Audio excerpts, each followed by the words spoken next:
Let's get it. 580 Sports Talk is live and direct on a Wednesday. Happy Hump Day, one and all. Thanks for being with us on the Sports Voice of Kansas, 580 WIBW FM 104.9. Online at 580WIBW.com. On your mobile device, on the MSC Radio app, and streaming live on video on our YouTube channel, 580 Sports Talk. However, wherever, whenever you're tuning in to the program today, thank you so much for being a part of 580 Sports Talk. My name is Dan Lucero. Spencer Dupuy will be along in the 4 o'clock hour. Brendan Dworzinski is off today. He is regrouping for his farewell show. In case you missed that announcement earlier this week, Brendan is leaving us here at WIBW and at 580 Sports Talk. And so we will have his farewell show tomorrow. So he didn't jump the gun on us and leave us 2 days early. Just not able to appear on today's program, but he will be on the show tomorrow. So it's me for a little bit, then me and Spencer the rest of the way with you until 6 o'clock as we come on following Royals baseball and following a Royals winner as the boys in blue avoid a sweep at the hands of the Washington Nationals. 6-2, the final this afternoon at Nationals Park, thanks to count them, 4 solo home runs by the Kansas City Royals, all coming in the first 4 innings as Carter Jensen led off the game with a home run. John Rave, Lane Thomas, and Michael Massey, the usual suspects, all followed with solo shots of their own.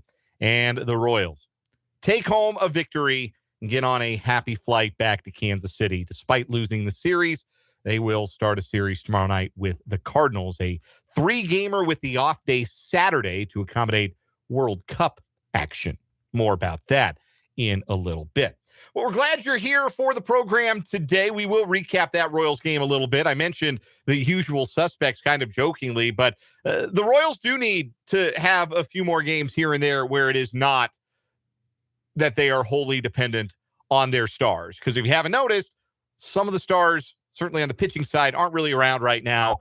And so it's going to be the Carter Jensens and maybe the Michael Masseys and maybe even the John Raves, who are going to be pretty important to the Royals maintaining some semblance of respectability as June winds into July and the spring changes hands to the summer. But it was a good day for some of those lesser light bats. It was a really good and important day for Luinder Avila. We'll talk about the 24-year-old right-hander in a little bit. And a big picture topic about the Royals we'll get to in the 4 o'clock hour. They lost last night because Daniel Lynch gave up a 3-run home run to Curtis Mead in the 7th. The Royals had been down. They tied the game in the top of the 7th. And then Lynch, who's been really good this year, gave up just his 2nd home run of the entire season. A 3-run home run to Curtis Mead that untied the game and provided the winning runs for Washington in a 6-4 win last night. And it's of a piece, even though, again, Lynch has been pretty good. He's been, I think, by far the best of the Royals relievers to this point. But the bullpen has stunk. Like, that's not breaking news. We don't need a breaking news sounder for that. You don't need me probably to tell you that that is a fact about the 2026 Kansas City Royals. The bullpen has stunk. And it's a big reason why the season has gone the direction in which it has gone, which even just a handful of extra wins right now would have the Royals on the periphery, not just of the wild card chase, but of the American League Central. Even just a handful more wins. A handful that they might have with even an average bullpen. Unfortunately, they have one of the worst in baseball. So whose fault is that? Why did the Royals end up with one of the worst bullpens in baseball this year? How did it go so wrong? We'll investigate. Also, we'll talk about what was the biggest sporting event to occur in Kansas City last night. Argentina and Rock Chalk Algeria in the World Cup. Lionel Messi with a hat trick. A night that will last a lifetime in the memory of everybody who was there at GE8. Try again. Kansas City Stadium. Everybody who was at Kansas City Stadium last night will remember it always as maybe the greatest soccer player of all time, probably the greatest soccer player of all time. No disrespect to Pelé, Diego Maradona, anybody else you want to throw at me. It's Lionel Messi. He's the greatest of all time. He's the GOAT. And the GOAT did GOAT things on the pitch. I don't mean eating the grass. I mean scoring 3 goals to become the all-time leading scorer in the history of World Cup in his historic 6th World Cup as a player. How often is it that the hype is exceeded, that the hope for what you are going to see when you pay the price, and what a price, to get into the stadium, to see this once-in-a-lifetime event in Kansas City and see this once-in-a-lifetime talent, and to have your expectations so far outstripped, so far exceeded. Doesn't happen very often, but man, when it does, it's one of the reasons why we love sports. So we'll get to that a little bit here in this first hour as well. We've got a guest today. Our guest for the Wildcat Wrap-Up, sponsored by Tallgrass Windows and Doors. Today will be Ryan Gilbert, the managing editor at GoPowerCat.com, part of the 24/7 Sports Network. Ryan Gilbert mostly handles the basketball beat, so we'll check in on where he stands with his evaluation of the basketball roster. He's been putting out a lot of content this summer about Casey Alexander's first K-State roster, and I'm going to get his thoughts on that. Ryan Gilbert joins us pinch hitting for Tim Fitzgerald this week in the Wildcat Wrap-Up. We will also have our continuation of our countdown to Chiefs Kickoff. We're 89 days away from the opener for the Kansas City Chiefs. We'll play a round of One Gotta Go. We'll have 580 Sports Talk headlines, including a World Cup roundup. And we'll play another round of What Is Wrong With You, all that good stuff today coming on the program. Want to hear from you on the text line? 785-272-9429 is the number, 785-272-9429. You can also hop in the live chat on our YouTube channel. 580 Sports Talk is the name of the stream. Go subscribe to the channel if you've yet to do so. Get us one step closer to 1,000 YouTube subscribers. We're 17 away as of this afternoon. However you want to weigh in, we would love to hear from you throughout the show. Especially want to hear from you. We got a question of the day today. And looking for your answers in the YouTube and on the text line, 785-272-9429. What's the greatest individual sports performance you've ever witnessed? And you can define that however you like. And it doesn't have to be like Lionel Messi last night, like an all-time great player, though I'm sure it makes it more memorable if you're, the time you see somebody strike out, 15 batters in a game or whatever, it's, a future Hall of Famer instead of just some rando that does it. Not that there are a ton of randos out there striking out 15. You get what I mean. But I want to know. I want to hear from you. What's the most memorable individual performance you've ever seen in person at a sporting event? Because maybe if you were at Kansas City Stadium last night, I'm gonna say it like that. I'm gonna cover my mouth and say Kansas City Stadium every time I refer to where they're playing the World Cup games in Kansas City, because of course we know the real name of the stadium, but FIFA is insisting we call it Kansas City Stadium. So I'm going to make it sound like it's being dubbed in every single time. So you guys know what I mean when I say Kansas City Stadium. But if you were at Kansas City Stadium last night, chances are that was maybe the greatest individual performance you've ever seen, or one of the most memorable. It's going to live a long time in your memory. But I want to know. I'm curious. 785-272-9429. I'll share my story a little bit later on. We'll get Spencer's too. And I want to hear yours. 785-272-9429 and the live chat on our YouTube channel, 580 Sports Talk. What is the most memorable individual performance you've ever seen in person in sports? I don't think anybody leaving Nationals Park today is going to list John Rave as their answer to that question. But John Rave, if you were watching the TV broadcast, I know they mentioned it. I don't know if they got to this tidbit on the radio. But since 1974, there have been 2 Kansas City Royals to hit a triple, a home run, and have an outfield assist in the same game. John Rave threw, who was it? Was it? God, I can't remember now. Was it C.J. Abrams?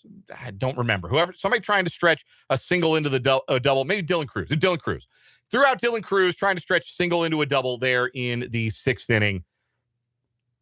And so he had an outfield assist in the game to go along with a home run and a triple. And the 2 Royals to accomplish that feat in a game since 1974 are John Rave and Bo Jackson. So pretty good company for Rave to be in just his second game back from the minor leagues after he was promoted just a few days ago following the injury to Vinny Pasquantino. Obviously, he was a big part of the story of the Royals' 6-2 win today. So was Carter Jensen, who went 4 for 4 at the plate, including a leadoff home run. He's now up to 9 home runs, joining a big pack at the top of the Royals team leaderboard when it comes to home runs hit. Got his OPS up over 700. Good day for Carter. Hopefully he's turning a corner. I know he had a really rough end of May, start of June, but he's been better the last week and change, and hopefully that continues for the young catcher.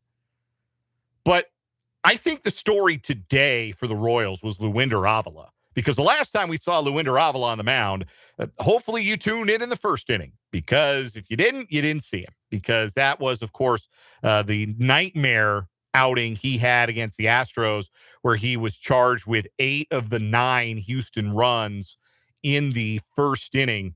In that game, the Royals ended up losing 10-8.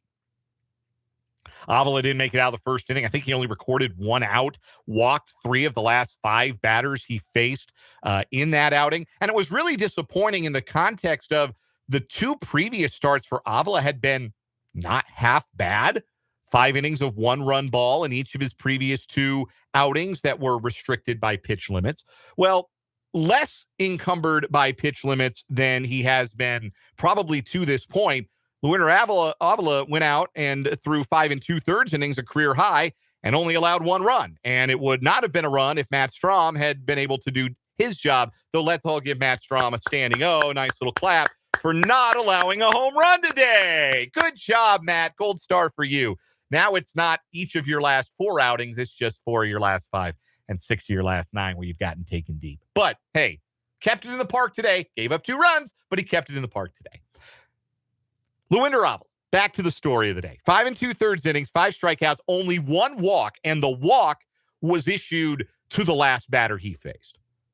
That's by far the best that we've seen Luinder Avila in extended action on a big league mound. And it's even more impressive when you consider that Washington has, however improbable this would have sounded to you if I told you it would be the case back in March, one of the best offenses in Major League Baseball, one of the highest scoring teams in the league. And Avila, coming off of a nightmare outing, went out, not only pitched well, but he attacked hitters. He got ahead. He was relatively pitch efficient, 91 or 92 pitches, I think, in 5 2/3. You'd like to see that number come down a little bit, but lot fewer 3-ball counts, lot fewer walks, much better showing from Luinder Avila. And it shows a lot, I think, about his mental toughness, shows a lot about his ability to make adjustments, about the coaching staff's ability to help him make adjustments. One of the most important questions the Royals have to answer from today through the end of September: is Luinder Avila a starting pitcher? I suspect not. I suspect he's probably a reliever. But more outings like today could certainly change my mind, because he was effective without overthrowing. A side note, I really like watching Avila pitch. He's got beautiful mechanics. Like, he really, really has beautiful mechanics. I really enjoy just the act of watching him pitch. Very, very pleasant to watch. You get that deep drop and drive. He really gets loaded on his back leg and drops. For you old timers who remember watching Tom Seaver pitch, there's a little bit of Seaver in his mechanics. That drop and drive. Anyway, that's me being a bit of a baseball nerd. I know you guys know that I can get that way sometimes. But I enjoyed watching Avila pitch today, not just because his mechanics to me are aesthetically pleasing, but because he was throwing strikes. He was getting ahead of hitters. He was attacking hitters. He wasn't walking guys. The walks have been a big problem for him today. Again, only walked 1 guy, and it was the last batter he faced of the day. Probably fatiguing a little bit. 2-out walk to Meade in the 6th, and that was his day. But that was a big step in the right direction for Luinder Avila. And more outings like that, again, are going to give him more chances. He's going to have a lot of chances. You know, there's no timetable right now for Cole Reagans and Chris Bubich. And to the extent that there is a timetable for Bubich, it's a double timetable. Him getting back on the mound and the Royals finding a trade partner to trade the soon-to-be free agent if he's able to get healthy before the deadline. So going to be a lot of chances for Luinder Avila to fail. And that's all you can ask for a young pitcher with the kind of arm that he's got. Give him the chance to fail as a starting pitcher, because if he doesn't, you have a great piece of baseball currency. You have a starting pitcher with a live arm under team control. So Avila's start, obviously, the best thing that happened for the Royals, not just today, but really over the course of the 3-game series, which the Royals dropped a pair to the surprising Nationals. We'll take a break, come back, get some of your reactions. 785-272-9429 is the number. You can also hit me up in the live chat on our YouTube channel, 580 Sports Talk. Remember, question of the day today: what's the best individual sports performance you've ever seen in person? I want to hear your story, because somebody's story is, I saw the greatest soccer player of all time score a hat trick at Kansas City Stadium last night. We'll talk about that when we come back. We got Ryan Gilbert of GoPowerCat.com in the 4 o'clock hour. We'll talk some more Royals, get into Chiefs countdown to kickoff. We got one guy to go. What is wrong with you? A great show for you today. We're with you until 6 here on 580 Sports Talk.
.340 on 580 Sports Talk.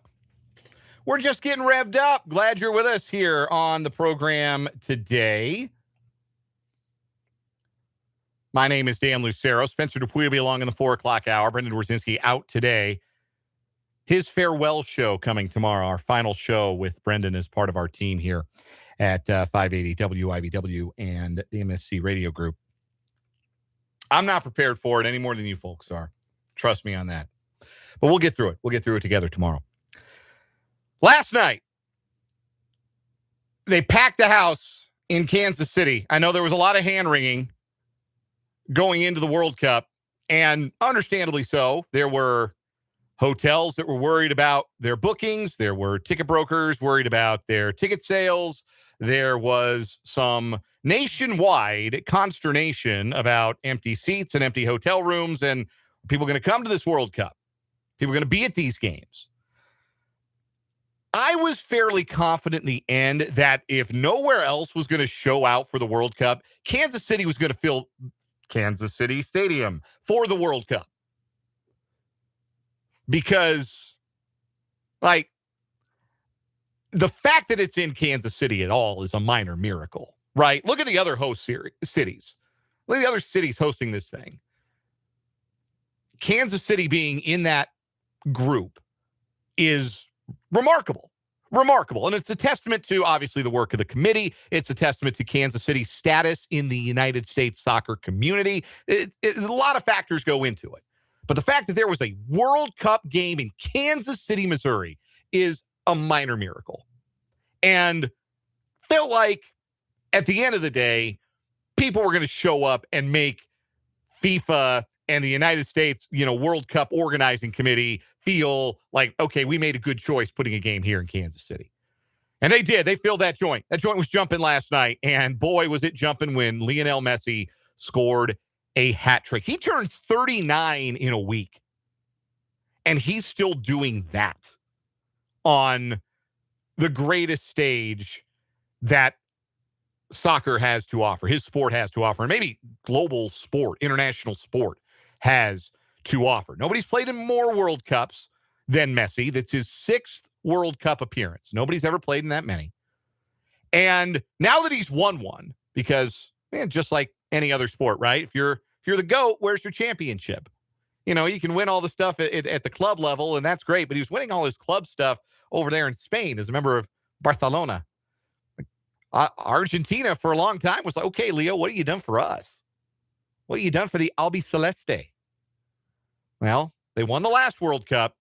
That looked like a man free of the burden of feeling like I must prove myself by performing on this stage. He's proved it. And last night he was incandescent. Like, Messi's the name you know if you don't know soccer. But if you did not watch soccer, if you were unfamiliar with the sport, whether for just wanting to be ignorant about the sport, which is certainly your choice. It's a choice I made for a lot of years. So, I understand where that attitude about soccer comes from. I also think, you give it a chance, you might like it, because that's sort of where I came out on the end. But if you are a person with no prior knowledge of soccer, it would take you all of 30 seconds watching a soccer match where Messi is on the field to go, oh, that guy's the best. That's the test, right? You turn on a game, how quickly can you identify, even if you don't know anything about the teams and you might not know much about the sport, can you identify the person who's best at it? Messi makes no mistake about it. That's the beauty of his abilities, that they are immediately self-evident. Like, oh, yeah, that guy moving around in tight concentric circles, like the ball's attached to his foot and kicking it seemingly wherever he wants to put it, putting it on a dime every single time. Oh, yeah, that guy's the best. And he's been the best for 20 years.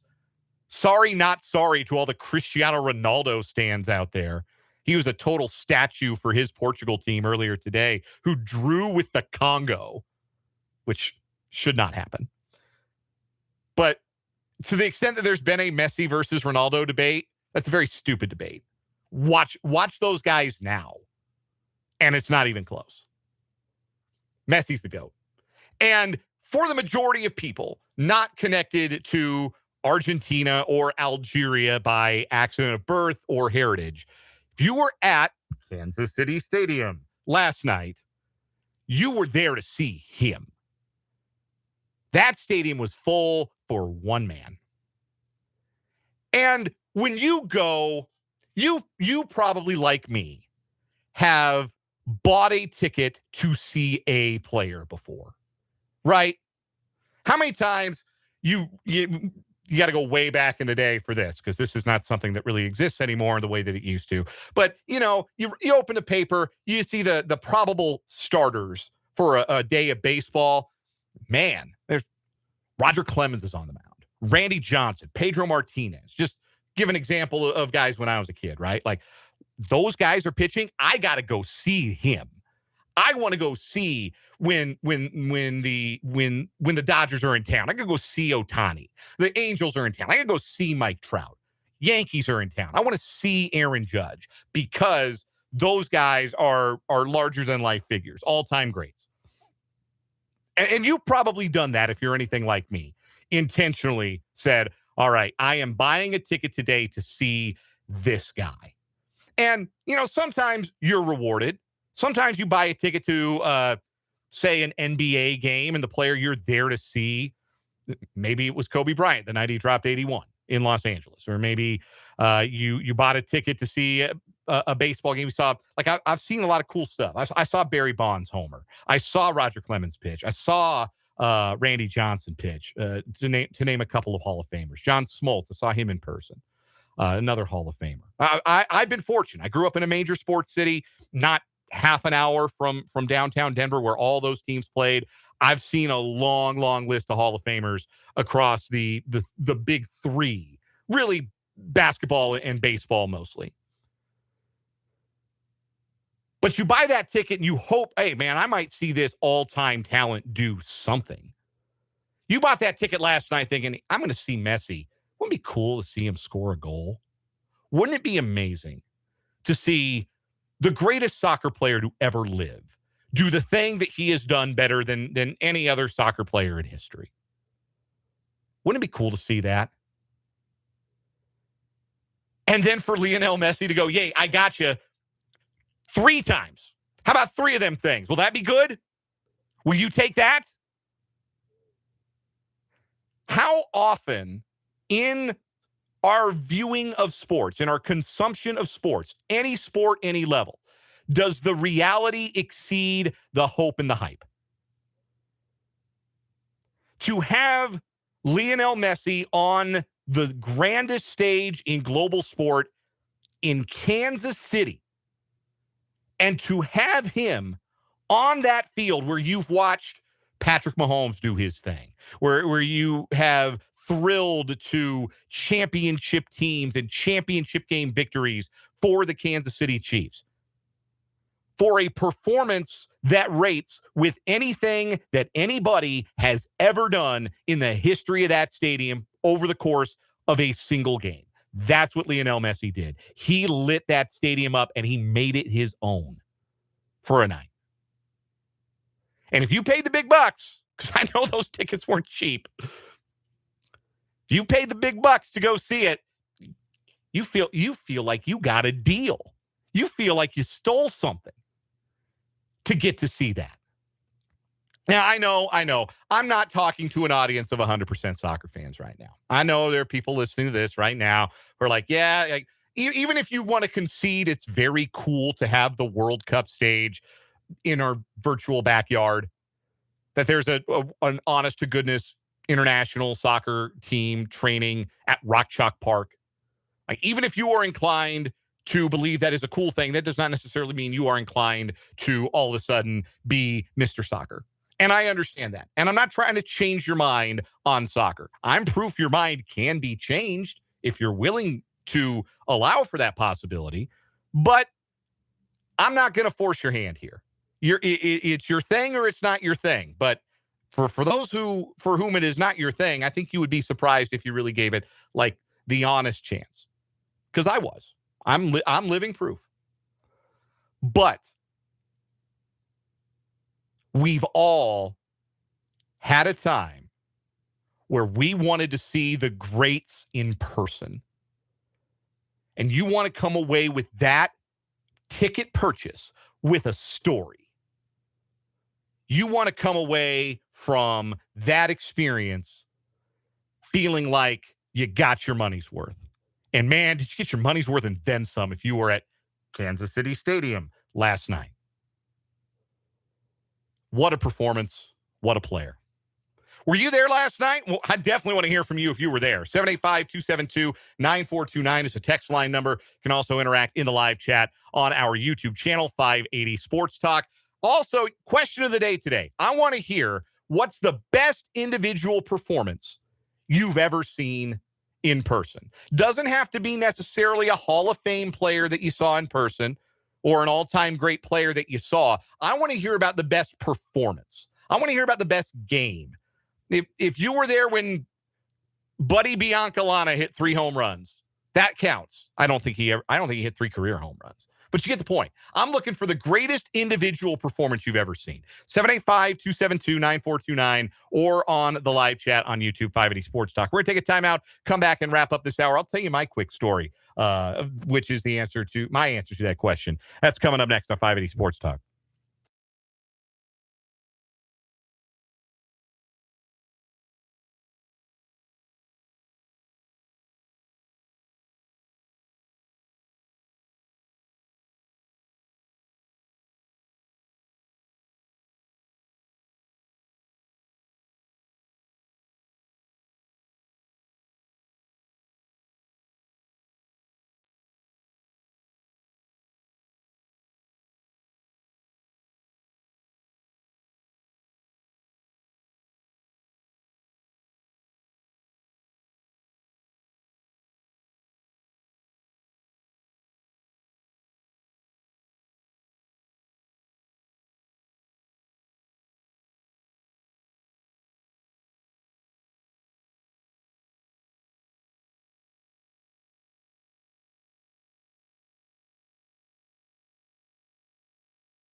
Wrapping up this truncated first hour of 580 Sports Talk. We'll be with you until 6 tonight on the program.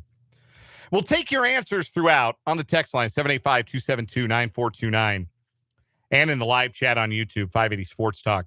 What's the best individual performance you've ever witnessed in person in a sporting event? Texter from the 913 says, got to see Carlton Fisk and Fred Lynn play for the Red Sox against the Royals at the first Royals game he ever went to. Hall of Famer there, Carlton Fisk, and then a player. I bet if I told you in 1978 Fred Lynn wasn't going to be a Hall of Famer, you never would have believed it. He was on track for sure. Another one from the 785 saw Warren Moon throw for over 500 yards versus Kansas City at Arrowhead in the freezing cold, and the Chiefs secondary was awesome at that time. That's one you can remember for sure. Paul in the YouTube chat says the 13 seconds game, Mahomes against Buffalo in the divisional round in 2021. Your answer could just as easily be Josh Allen against the Chiefs in that game. They were both unbelievable. Like that's certainly one for all time. Britt shouts out a high school memory here in the YouTube chat, seeing the great Jackie Stiles, pride of Claflin, winning 4 races in the same day her junior year in high school at the state track meet. The 400, the 800, the 16, and the 32. Boy, that is incredible. That's that's an awesome story. Thank you for that one. Appreciate those and looking for more answers to the question of the day, 785-272-9429, and the live chat, 580 Sports Talk. I'll give you my answer real quick. Buddy and I went to a Rockies-Cubs game at Coors Field in 2003. And Sammy Sosa's not a Hall of Famer, but if you were there from like 1998 to 2003, roughly, there weren't many better shows in sports than Sammy Sosa. Now, we know a little more now than we do. We may have suspected, but we know more now than we knew then. But at the time, Sammy Sosa was dinger smasher extraordinaire, him and Barry Bonds. But I saw Sosa that day against a terrible Rockies team, terrible pitching staff, which almost goes without saying. It's the Rockies, right? But Sosa homered his first time up. Long home run, as I remember it, out to left field, out to the pavilion. Second time up, longer home run to about left center field. Third time up, longer home run. One of the longest I've ever seen in person. I think it had to be like 470, 480 out to just about straight center field. And everybody in the stadium giving Sammy Sosa a standing ovation as he rounded the bases. 3 home runs, each longer than the one before it, from one of the great home run hitters of all time. I've never forgotten that. Also, speaking of guys you were convinced were going to be Hall of Famers at one point, Mark Pryor pitched that game for the Cubs, and my buddy and I snuck down behind home plate for his last inning of work because it was like 15-2 in the 6th inning. It was a blowout. But I got to see Pryor pitch that day, and I remember that. But, man, slamming Sammy, that was unbelievable. 3 home runs and 3 at-bats, each longer than the one before. That's my answer. But I'd love to hear yours. Again, 785-272-9429. We'll take a break. In the 4 o'clock hour, whose fault is this rancid Royals bullpen? And the Wildcat wrap-up with Ryan Gilbert.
Let's get it. Hour number 2 of 580 Sports Talk, our first full hour of the day here on this Wednesday.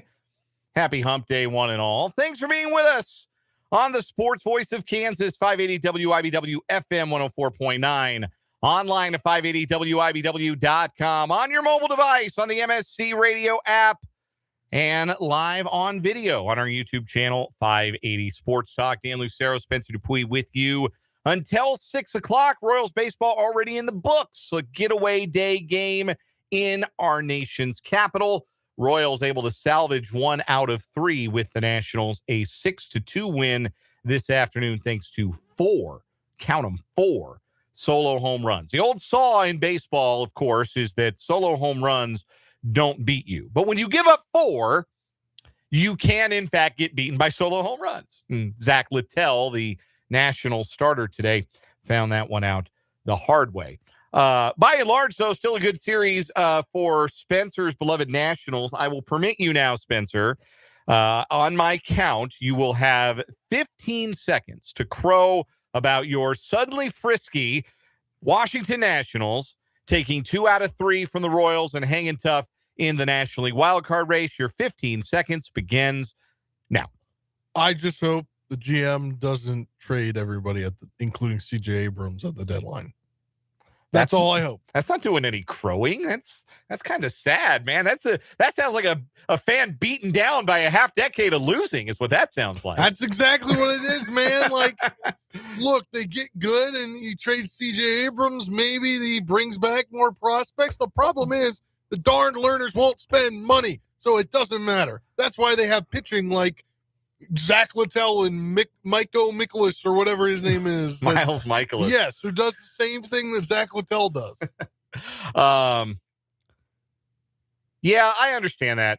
Like those two guys, the rest are young. But like this is the whole thing, right? Like with a team like the Nationals, you try and acquire young talent so you can be really good while they're cheap. And right now, James Wood and CJ Abrams are cheap and really good. And so, you got a chance to be a little frisky and hang around. And also, apparently, over the last 3 days, I learned this and did not know this about your Nationals. And if you had filled all of us in, that would have been great if you had known and had this foreknowledge. But apparently, Nasim Nunez is the best player in baseball.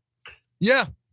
He also reached base 9 out of 10 times in the series, had 2 triples and a stolen base last night. Least National League in stolen bases. He also talked to Bobby Witt Jr. on the base pass, and they had a chuckle, and he was asked about it, and he said it's because he calls Bobby Witt Jr. Booby Witt Jr. Huh. Sounds like a child. Yes. Well, he looks like one, too. He's very slight of build. That's true. But very fast. Very fast. And over the last 3 games, not just like with his legs, but also the bat and the glove. He made several slick plays the second base. He did. For 3 days, he was the best player in baseball. And helped the Nationals take 2 out of 3 from the Royals. Speaking of the Royals, they lost last night because their bullpen coughed it up. Stop me if you've heard that one before this year. But it's not been a very good year for the Royals relief corps. Who are we pointing the finger at for that one? The answer may be largely unsatisfying, but there is an answer. We'll break down a little bit just why that has been so harmful to the Royals' chances this season. Also coming up this hour, we got another round of What Is Wrong With You, and the Wildcat Wrap-Up, sponsored by Tallgrass Windows and Doors. This week, filling in for our friend Tim Fitzgerald, Ryan Gilbert from GoPowerCat.com. He is the managing editor of the place, and his beat is basketball. So we'll talk a little hoops. I know it's still summertime, but Ryan's done some great work over at GoPowerCat.com. You can read all of it if you're a VIP subscriber, but some of it is not behind the paywall, and lots of really good scouting reports and explainers about all the new guys for K-State basketball. So if you've been reading along with Ryan Gilbert, you are going to be up on your Wildcats on the hardwood coming up when November rolls around. But we'll get Ryan's perspective on that. Ryan Gilbert at GoPowerCat.com joining us at the bottom of this hour. Your text line is open. 785-272-9429 is that number. That is 785-272-9429. You can also, again, interact with us on our YouTube live chat, 580 Sports Talk, the name of the channel. If you're watching on YouTube, again, having some issues with cameras and graphics, we're making it work as we can. But once again, it's the disembodied voice of Spencer Dupuis on the other side. Okay, nobody wants to see it of anyway. The camera today. So you heard but not seen. Which is, that's how it usually is for people who aren't watching the video stream. That's how they're used to interacting with us, hearing us but not seeing us. But anyway, we still appreciate those of you who are rocking with us through those difficulties and hanging out in the live chat. Had some more answers to our question of the day that I want to get to real quick, and I'm really curious to hear your answers to this. In light of what Lionel Messi did in Kansas City last night, scoring those 3 goals, that hat trick in Argentina's 3-0 victory over Algeria. I want to hear what the greatest individual sports performance you've ever witnessed in person was. Very curious as to your answer to that question. A text from the 913 said, after 20-some years of watching KU football, it was watching Todd Reesing putting 77 points on Nebraska. I remember when that happened. I was in college. And, I grew up in Colorado. So Nebraska always represented the big bad wolf of college football. And I can tell you exactly, there were 2 days where that ended. One was the day Colorado beat them 62-36, 2001. Never forget it. Shout out to Bobby Purify and Chris Brown. Number 2 was the day that I looked and saw that Kansas had scored 77 points in an American football game against Nebraska. And that's not to be disrespectful to Kansas, who, Kansas football is Kansas football. But for them to do that to Nebraska, that was Nebraska football's mystique died twice in my eyes. And once was against Colorado at Folsom Field. And the second time was when Todd Reesing put 77, put the double sevens on Nebraska. Curious as to your answers. Again, 785-272-9429. You can drop your answers in the chat, WI580 Sports Talk on YouTube. Spencer, do you have an answer to that? What's the best individual performance you've seen in person at a sporting event? It could be any level, pro, college, high school. Man, I'm trying to think. I've seen a hat trick, an Ovechkin hat trick. There you go. That's not entirely dissimilar to a Lionel Messi hat trick. It's literally the greatest goal scorer of all time now. Yeah, I'm surprised. Scoring 3 goals. You had that in the back of your mind. I'm surprised you had to think hard. That's I was an trying easy to one. think of I used to go to a ton of Nats games. Sure. And when they were really good, any day could be a Strasburg, a Scherzer, and even Jordan Zimmerman. Yeah. I almost went to the Jordan Zimmerman no-hitter. Oh, really? Shout out to Division III. Yeah, but I didn't end up getting tickets for that game. I'm trying to think. The closest I've ever seen to a no-hitter. I'm trying to think who took a no-hitter into the game the deepest. Probably, I think it might have been Sean Chacon at the Rockies home opener in 2003. I went to a bunch of games in 2003, my junior year of high school. I think I saw a Bryce Harper 2-homer game. Okay. My answer, I saw a Sammy Sosa 3-homer game at Coors Field. That was pretty awesome. Trying to think of who else. I've seen 2 cycles in person, but nobody you'd know. Giants outfielder Fred Lewis and Colorado Springs Sky Sox outfielder, the impeccably monikered Chew Freeman. Loved Chew Freeman. So fast. As a baseball player, well, he was fast. I went to way more Capitals. Think of if Gerard Dyson had been built like a linebacker, and that was Chew Freeman. Wow. Except lesser hitter. Gerard Dyson, good player. So I've been to more baseball games than any other sports. So baseball is where they come real naturally to me. I think I saw I went to one Wizards game, and the I can't even remember. It was so long ago. I saw Tracy McGrady score 51 on the Nuggets. That was somebody had cool. a triple dub on the team that the Wizards were playing. I can't remember who it is for the life of me. But somebody had a triple double, and I'm like, that's few and far. They're not every game. Yeah, I've seen Nikola Jokic triple double in person. Not like a spectacular 50, 20, 10 like he had one. Yeah. But I've seen a double double from Jokic, a triple double from Jokic in person, which is cool. I don't have, I'm trying to think college football because I've covered a lot of college football games and most of them have been, more memorable for a team performance than for an individual performance. I saw Mahomes at Texas Tech play at K-State, and I remember thinking, yeah, that guy's all right. So that's why I'm not an NFL scout. That's why I'm doing this and not scouting for an NFL team. Because I left that and I think, yeah, that guy's pretty good. He nice. Yeah, all right. They lost. They lost that game. Mahomes had a Hail Mary chance in the last play of the game. He got blasted by Sharmichael Moore, I believe was how you pronounce that gentleman's name. But I remember the last play. From the 785, I was at Fenway when Big Papi charged the mound against the Orioles July 2011. It was electric. From the 785, I saw Nolan Ryan strike out Bo Jackson 4 times in one game. That's awesome. Now Bo struck out a lot. There are probably a lot of pitchers who got him 3 or 4 times, but there's only one Nolan Ryan. Also from the 785, baseball-wise, John Mayberry hitting for the cycle. Never thought I'd see that big man get a triple. Yeah, he probably didn't have too many of them in his career. Now I got to go look. How many triples John Mayberry have? Not his son, not John Mayberry Jr. John Mayberry finished his career with 19 triples, which is more than I would have guessed. But in fairness, he did play the prime years of his career at Royal Stadium back when they were on the carpet and the ball would just bounce around, and you could hit triples.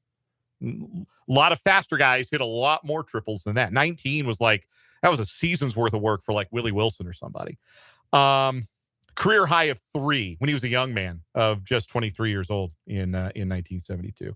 Here's a good one from the 785. Saw Kevin Seitzer go 6 for 6 with 2 homers and 7 RBI against the Red Sox in his rookie year in 1987. That's what I'm talking about. Man, Kevin Seitzer. Let's remember some guys. Seitzer's a hitter, man. And a 2-homer game for Seitzer. I don't remember him being a big power guy in his career. I wonder what his career high in home runs was. 15 as a rookie. There you go. Yeah. 74 home runs in 12 big league seasons. Not a power guy at all. Never got better. Seitzer as a rookie, that was kind of where it peaked. That was his best season by far. And nice year the year after that. Had a good year late in his career with Milwaukee, couple of good years there. Career 295 hitter, good ball player. Great memory. Thanks for sharing all of these. We'll take some more. We'll take them throughout the show as you remember them. Best individual performance you ever witnessed in sports at a game that you were at in person. 785-272-9429 or again, the live chat 580 Sports Talk. I wanted to get to this real quick. The Royals lost last night. They won today, 6-2. The Royals bullpen worked the final 3 1/3. I got one. I was trying to remember when it was. Jason Tatum scored 51 against the Wizards. And I was in attendance for that nice. game. Yeah, you remember when somebody gets 50 ball. Yeah. That's a big deal. I couldn't remember. That's pretty cool. Yeah.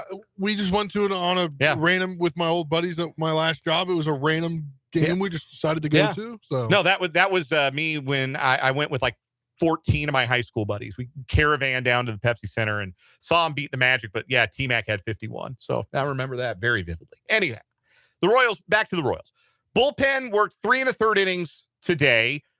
Things went mostly fine. Matt Strom tried to light it on fire, but John Rave bailed him out a little bit, threw out Dylan Cruz, trying to stretch a single to the double, put a halt to the 6th inning. Lucas Urseg, 1-2-3, 7th. John Schreiber, minimal drama in the 8th. And Alec Lang, a scoreless 9th. That will improve the following numbers, which are the Royals' ranks in Major League Baseball among bullpens. So this is work as a relief pitcher. Among the 30 teams in Major League Baseball, the Royals came into today with the least valuable bullpen in baseball. Negative 1.8 F WAR coming into today. A bullpen ERA of 4.87, 27th in baseball. Strikeouts per 9, 20th out of all bullpens at 8.4. Walks per 9, 28th out of 30. That's not what you want. 4.8 walks per 9. And home runs per 9 for the Royals bullpen entering today 1.49, just shy of a homer and a half per 9 innings. That is dead last in baseball, and those are killers. If you're a reliever and you're giving up a home run, chances are you're giving up a home run in a big spot. The Royals this year, the Royals relievers, have allowed home runs on 14.5% of their fly balls. 14.5% of fly balls off of Royals pitchers have turned into home runs. League average is about 9.5, give or take. It fluctuates. And of course, more fly balls turn into home runs depending on, what hand you bat with, where are you playing, what time of year is it. So it fluctuates, but that's worse in baseball too. 14.6% of fly balls off of Royals relievers have turned into home runs. So those rankings in those departments, not great.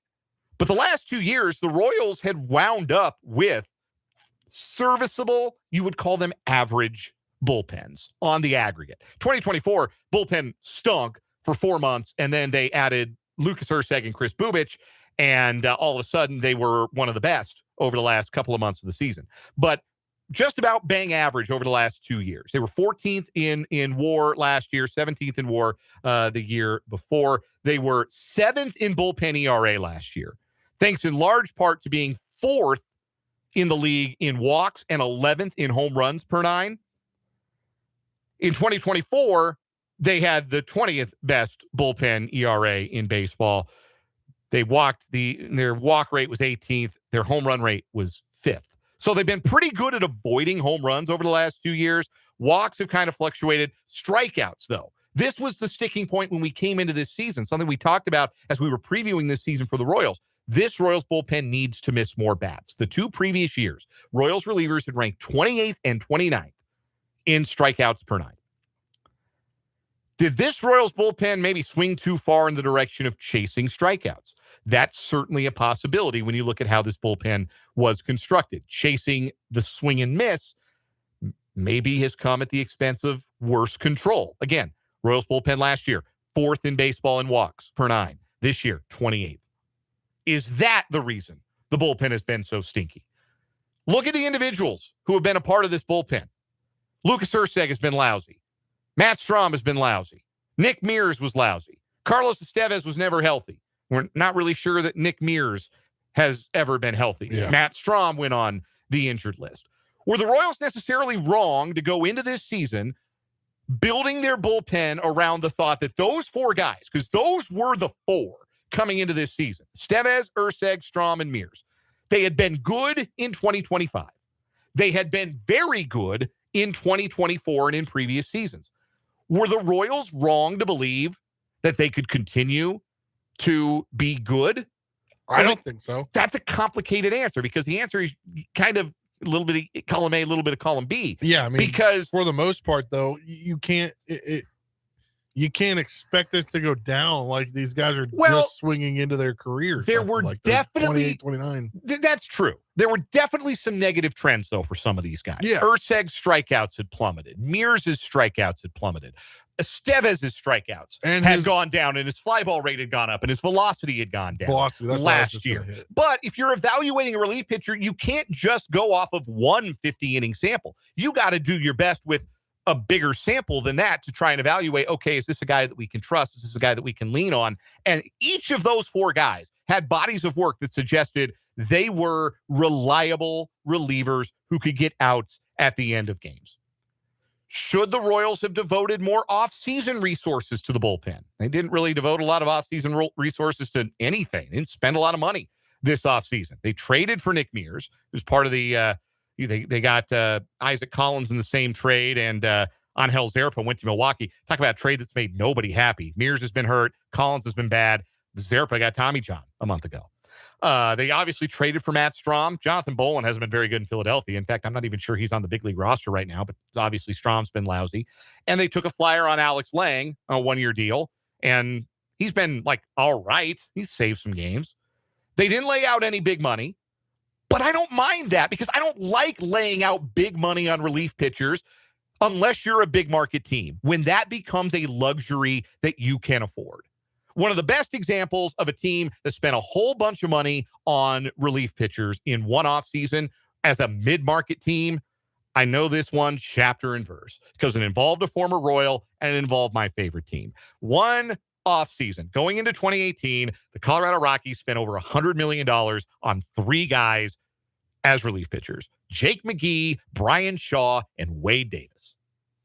Shaw was never good. McGee had 1 good year out of the 3. Wade Davis had 1 good year out of the 3. They made the playoffs in 2018, despite the fact that all of those guys were worse than they had been the year before and in years previous. And then when they got even worse, all of a sudden you're paying 30-odd million a year for 3 guys you can't pitch in high leverage situations. Want another example, more common examples? The big money relievers this offseason were Edwin Diaz and Devin Williams. I'm not sure paying one of those guys would have solved everything in the Royals bullpen, and those guys have had their problems this year. Diaz was terrible and then got hurt. So I'm not knocking the Royals for not going out and spending big bucks on the bullpen. They bet on guys with a track record and looked the other way with some discouraging trends when it came to swing and miss for Estevez and Urseg and Mears, and hoped that those trends might reverse to prior career norms, and they did not. One last finger we could point here. Is the bullpen managed appropriately? I don't think we could say that management of a bullpen is Matt Quatrero's strength, but not putting guys in the best situations can't fully account for just how bad this Royals bullpen has been. So the unsatisfying answer to this question at the end of it is that there isn't one answer. Bullpens are hard to predict. The only way to solve the problem is throw arms at the problem and see which ones stick. Think about some of the guys over the last 2 years, previous 2 seasons, that have been reliable relief arms for the Kansas City Royals. In 2024, Sam Long. Yeah. Journeyman. Picked him up off the scrap heap. One of their most reliable arms all season. Not a star, not a guy you turn to in the 9th, but somebody, you saw him on the mound, he delivered. He got results. Last year, Taylor Clark. Taylor Clark's having another decent season, at least ERA-wise, for the Diamondbacks this year. Might have been nice for the Royals to have kept Taylor Clark around. But again, he was a guy, scrap heap, free talent find, hadn't even pitched in the major leagues in 2024. And he was one of their better guys last season. It's really hard to predict performance. But it is also true that the Royals ignored some worrying trends from last year, hoped that they would reverse, and instead those trends have only entrenched. And what has ended up happening as a result is that the back end of the Royals bullpen has been a mess. There's been no structure to it. It is generally not managed appropriately. You can point that at J.J. Piccolo. You can point that at Matt Quatrero. They should have maybe been prepared for regression from their bullpen, but should they have been prepared for it to be this severe? That might be a little bit too much to put on those guys. But if you're the manager or you're the general manager and you're not prepared for everything, then you didn't do your job. Yeah. We'll take a time out here on 580 Sports Talk. We'll come back with a round of What Is Wrong With You. Then Ryan Gilbert from GoPowerCat.com.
What is wrong with you time on 580 Sports Talk? 2 news stories today competing, trying to take down our current weekly champion. Blame it on my friend Jack.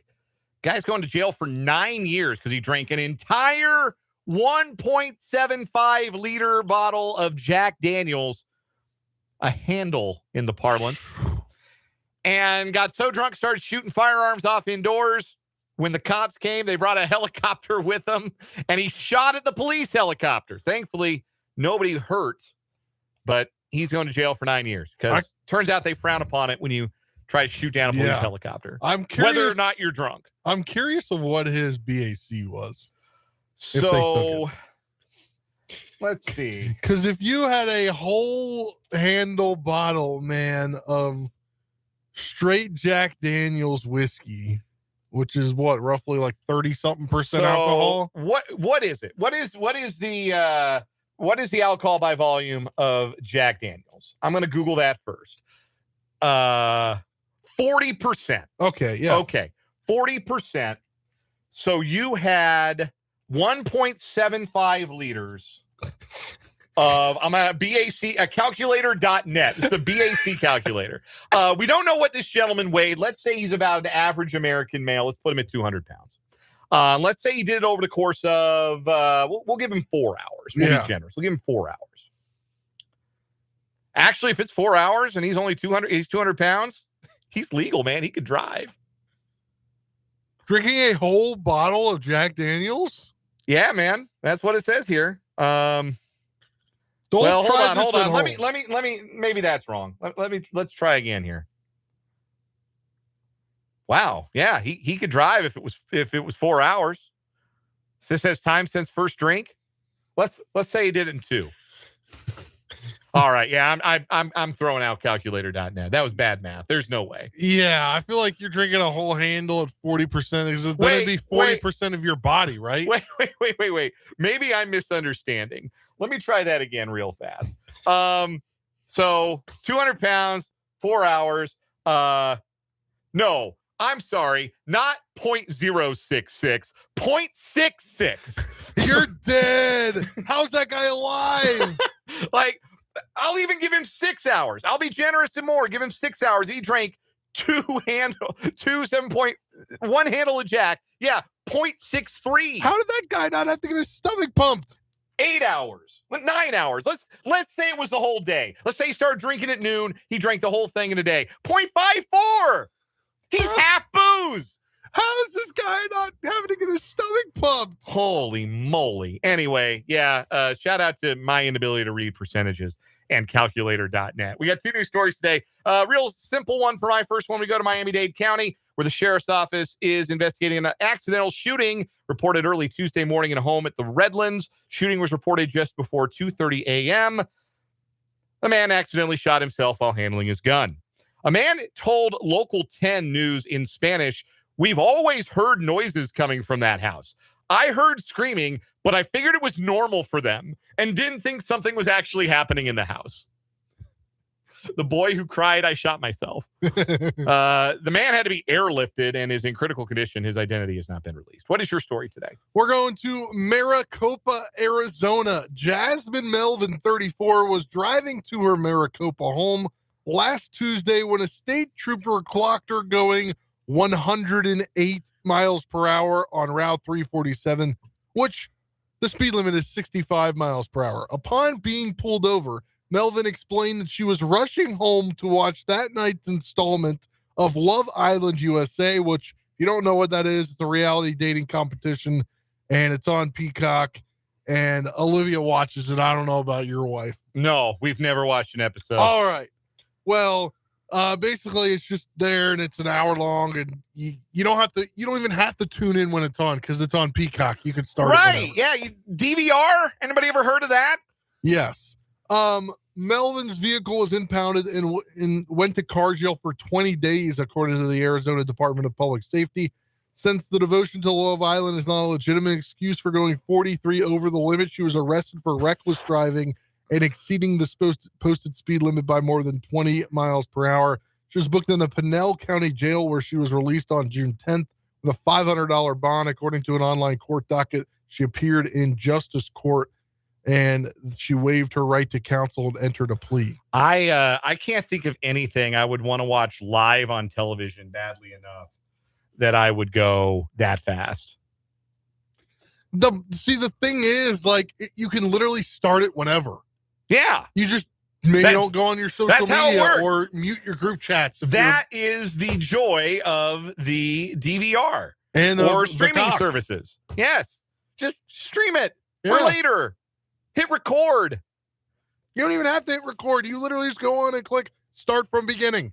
Yeah, I like that one today. I think that gets my nod. Yeah. Did she think the police was going to, like, let her off? Yeah. Did she think that the police officer was going to be like, oh, I understand. I'm a super fan too. Also, she is a Naval Academy graduate who served as a decade as an officer in the Navy Civil Engineer Corps. Wow. So you would think you would have a little bit more smarts than that as somebody that was in the Army or Navy. You would think, but I'm sure our Army and Marine friends might have some jokes to make about that. Anyway, that wins today, but I don't think it beats the guy who got lethally drunk and shot at a police helicopter. That's going to be a contender for the month. That's our winner on What Is Wrong With You. We'll come back. Ryan Gilbert of GoPowerCat.com joins us next.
We are pleased to be joined on the Fleming Place Wine and Spirits Hotline in place of our friend Tim Fitzgerald today. Ryan Gilbert, the managing editor at GoPowerCat.com for the Wildcat Wrap-Up, sponsored by Tallgrass Windows and Doors, who provide high-quality products at affordable prices. You can check out their showrooms in either Wamego or Lawrence, or visit them online at tallgrasswindows.com.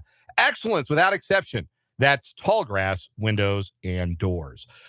Ryan, you have been putting together some pieces over at GoPowerCat.com about the basketball team, Casey Alexander's first 2026-27 roster, his first as the head coach at K-State. In the process of watching film, reviewing numbers, putting together some of these articles, this series that you've been doing, is there a Kansas State incoming player that you've maybe gotten to be a little bit higher on in the course of your review and your study on one of Casey Alexander's new Cats?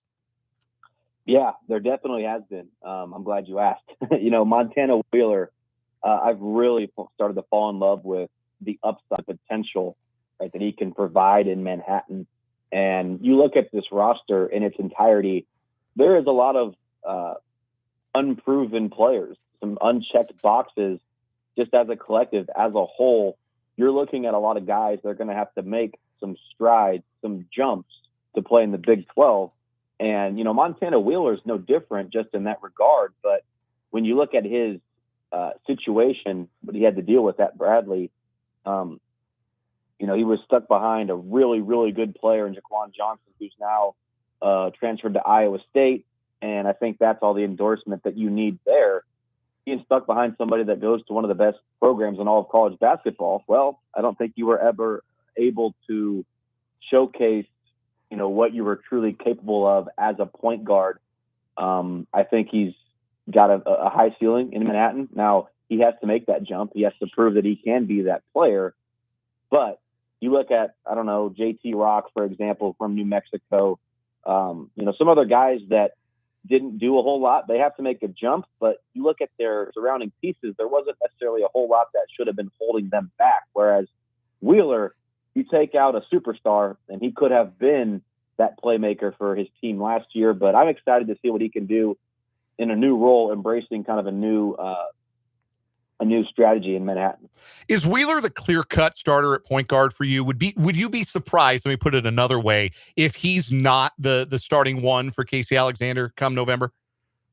Well, it's interesting. Casey Alexander's offense, right, his system, the point guard obviously is going to be important no matter what in basketball, period. But, kind of a lot of maybe similar to what we saw with Jerome Tang and his maybe free-flowingness in the offense, right? Everybody on the court is going to have to go out and make plays. And so, Jaden Shute, Brendan Reichsteiner, these guys probably are not true point guards, but they definitely have more wisdom, more experience, played in the ACC before for both of those guys. Jalen Alexander will come in as a true freshman. I'm sure he's going to give everybody a run for their money in terms of those starting minutes. And so being the primarily ball handler, I'm not sure. Montana Wheeler is still just going to be a true sophomore, so he is young. But, I'd be surprised if he's not getting, 20, 25 minutes a game at least. But I'd love to say he can be a starter at the point guard spot, but that's probably just more of my opinion rather than what I've heard.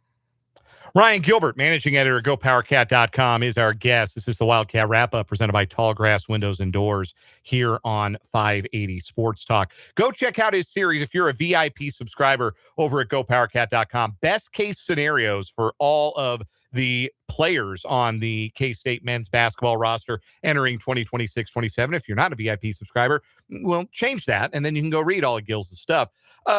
In the course of completing these best case scenario outlooks, if I'm sitting here today and I tell you, Ryan, I'm from the future, and Kansas State had a first team all Big 12 performer in the 2026-27 season, which they put 10 guys on the team now. That's not, 16 teams in the league, so it's not that far-fetched. But if I told you Kansas State had a first team all Big 12 performer in 2026-2027, as you sit here today, who would you assume that was if I told you that was the case? I would probably have to go with Jaden Shute, just because I wouldn't even say proven, but he's played at this level of competition before. So, his bread's going to get buttered from beyond the arc. Jaden Shute is going to be that 3-point sniper for Kansas State. And so if you see a player like that go out and hit 45% of his three balls, let's just say, and he does, take a lot of them and he's efficient, right? Well, then it's maybe not so hard to write that story. Now, the problem here for Kansas State or Jaden Shute or anybody that wants to be on this list is you've got to win. Unless you're LeBron James out there, you've got to win. I wouldn't say be above 500, but if Kansas State's just not a good team, no matter how good or bad the best player is, you're not going to be on the all-conference team. So Kansas State, is going to have to win games for this to happen. But, Jerome Tang, when he did take over, that was way back when, so to speak, when it was just 5 players from the all-conference team. He had 2 out of the 5, and Marquise Noel and Keontae Johnson. I would be very, very surprised if there's 1, but, 2 is just impossible. So this team, right now is very balanced for Kansas State. It truly is, and I think that's a strength of what Casey Alexander's put together on this roster. But what you don't have is that star firepower. So, that can be a good thing or a bad way, depending on how you look at it. But in terms of the accolades come March, I don't think K-State's going to have anything representing the Big 12. But anything can happen. The flip side, and not to be overly negative with the phrasing of this question, but as you have gotten familiar with these players on next year's roster, is there a player where you are kind of in prove it mode a little bit as far as thinking, I'm going to need to see what the fit is. I'm going to need to see it perform against major conference competition because I'm not convinced that there's a fit. I'm not convinced that this is a guy who's going to be able to produce maybe as hoped based upon their previous bona fides or what they've been brought in to do. Who would be maybe the one player for you that most enters with maybe a little bit of something to prove? I would love to give you just one, but, kind of throw out Montana Wheeler, Des Lindsey from Oregon, right? I think he's a very good defender, athletic and quick, got length, but as an offensive player, I still need to see a lot more if he wants to be a meaningful player in the Big 12. Probably the same thing could be said for Isaiah Abraham, was at UConn, went to Georgetown, now he's in Manhattan. I think a lot of him as a defender. I think he was highly touted as an offensive player coming out of high school. You just haven't seen that yet in a college jersey. So he's got a lot to prove on both ends, on offense, right? He's done it on defense. I'd love to see it on the other end of the floor. I mean, Matt Gilhool didn't do anything at LSU because he redshirted. That's just kind of a mystery box there with what you're going to get. But Pape, from Xavier, again, didn't do a whole lot statistically. JT Rock played, 13 minutes a game at New Mexico. You've got to prove it to me that you can do it in the Big 12, because when he was in the Big 12 prior, JT Rock at Iowa State, he redshirted and then played only a couple games as a Cyclone. And so, Andre Kostic, probably the last one there. Like, you can blame Jerome Tang and the previous coaching staff all you want, but the fact of the matter is that Kostic was not a reliable, consistent Big 12 player. Now, with better coaching, he can be, without a doubt, but there's a lot of unchecked boxes, a lot of question marks with just so many players on this team. But you know what? Casey Alexander, I can say that, and it might sound negative, which, maybe that's what you were going for or not, but glass half full, right? To tie it all together once again, Casey Alexander has made a living identifying that talent when not everybody else was looking at it. At Belmont, when you don't have hardly any money in NIL to spend, that is how you have to make your living. And to Casey Alexander's credit, he's been able to find those diamonds in the rough. So while the tape and the resume and the stats for a handful of these guys at the previous stops aren't glamorous, you know what? Glass half full, Casey Alexander can find those guys. But it's a fair point to bring up the glass half empty. Like, a lot of these players have not done anything or hardly anything at the Power Conference level. We're joined by Ryan Gilbert of GoPowerCat.com and for the Wildcat wrap-up, sponsored by Tall Grass Windows and Doors. And Ryan, the Big 12 announced the conference opponent matrix for this year at Bramlage Coliseum. What do you make of who's going to come in and play K-State this year? Well, first things first, there will be no return trip for Jerome Tang and Baylor. I'm sure everybody was on the edge of their seat for that one, but probably for the there's best. A chance. Yeah, they probably maybe next year, once the dust has settled a little bit, might be a little friendlier atmosphere. But there's a chance they play out in Vegas in the Players era, depending on the first round of how that goes. But K-State and Baylor, could play. I'd be remiss if I didn't mention, Kansas State. The new schedule just does not make any sense. You have 3 double opponents, right? And it was Arizona State and Cincinnati. Am I correct in that? Yes. I mean, Kansas makes all the sense in the world. Great. But Iowa State, Oklahoma State, Colorado, some of those Big 8 rivalries, it doesn't make any sense to me. But yeah, I mean, the way no matter how you cut it, the Big 12 is going to be tough, but I'd like to see more regional rivalries renewed, but that's just me. How's the non-conference slate coming along? Do you know, are there any big ones that you know of that are going to happen this year? Yeah, most of those are pretty much, I guess, public, or I don't know if public's the right word, but knowledge, right? I mean, they've got that Players Era tournament, like I said. They'll play at Seton Hall in early December, I believe, and then they got that date locked in against Kansas City, against Wichita State and Kansas City which I think should be great for everybody involved. Kansas State, Wichita State, any fan of either school, Kansas City, like, sounds like a win-win to me. And then they played Creighton. Obviously, they played last year. This will be the return game in Manhattan. And so you could throw all the other games out the window and just look at the Players Era tournament. Like, that in and of itself gives you not an easy non-conference. And then add in a couple, major programs. There's a good blend. We talked with some of the coaches a couple weeks back, Wes Long, chief of staff, just about kind of that scheduling and stuff. It's a fine line. You want to give yourself a good strength of schedule, give your team some good competition, find out what it can about itself. But on the flip side, you want to win games and, not give your team those bye games, but you've got to have wins on Selection Sunday if you want to be included.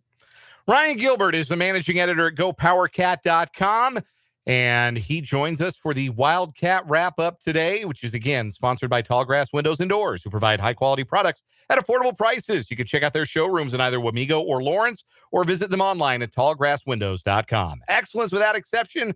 That's Tallgrass Windows and Doors. Ryan, always great to talk K-State with you, my friend, and we'll talk to you again soon.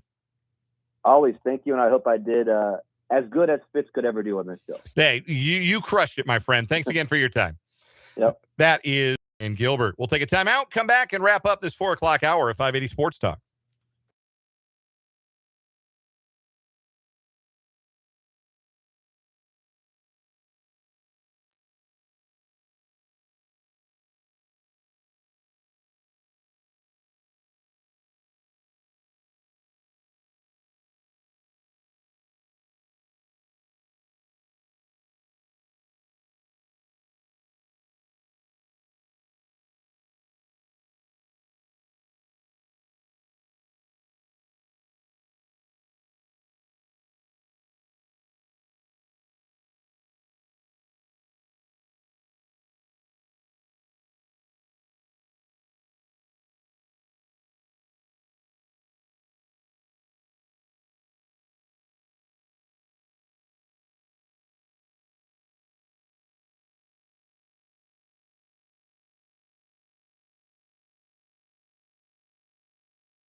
Our thanks again to Ryan Gilbert, GoPowerCat.com, for joining us for the Tallgrass Windows and Doors Wildcat wrap-up. Some more answers to our question of the day. We'd love you to weigh in, 785-272-9429, or in the YouTube chat, 580 Sports Talk. What's the best individual performance you've ever witnessed in person in sports? Mark B. in the live chat on YouTube says, Skia Jones, 62 points against Fresno State at Bramlage Coliseum in the 1994 NIT. I've seen the video from that. I didn't watch the game live, but I've seen the video highlights. And for that one day, he was the greatest shooter alive. Like, he really was. Like, the greatest shooters you've ever seen. Steph Curry all the time, and Skia Jones against Fresno State. Like, it was unbelievable. Mark B. shares the anecdote. He said he was in the zone. The bucket looked like a swimming pool. He knew he couldn't miss. The Jayhawker submits the Kansas Jayhawks as a team for beating Kentucky 150-95 back in 1989.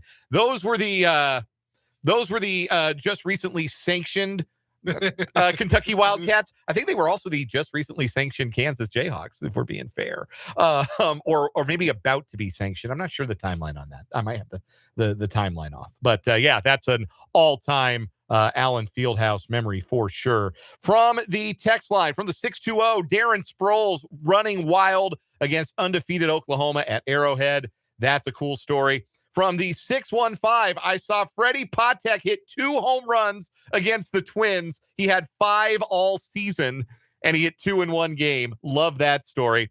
Also from the 785, saw George Brett hit an inside the park home run late in his career against the Chicago White Sox. Inside the park home runs are cool. They are. Especially when it's a player like late career George Brett. George was never a burner, let's be real. But like late stage, I'm playing first base, DHing George Brett.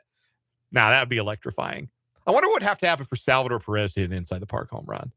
Like one bad carom in the right fielder falling down, he might be able to do it. And getting hurt, too. Falling down and not being able to get up. Yeah. Crucial. Like stumble into that wall, jam your knee real bad. Boy, that would be electric. I'm kind of pulling for that. Coming up at the 5 o'clock hour, we got headlines. We got our countdown to Chiefs kickoff continuing. And we got a round of one got to go. So stay with us for the final hour of 580 Sports Talk.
Let's get it. Final hour of this Wednesday edition of 580 Sports Talk.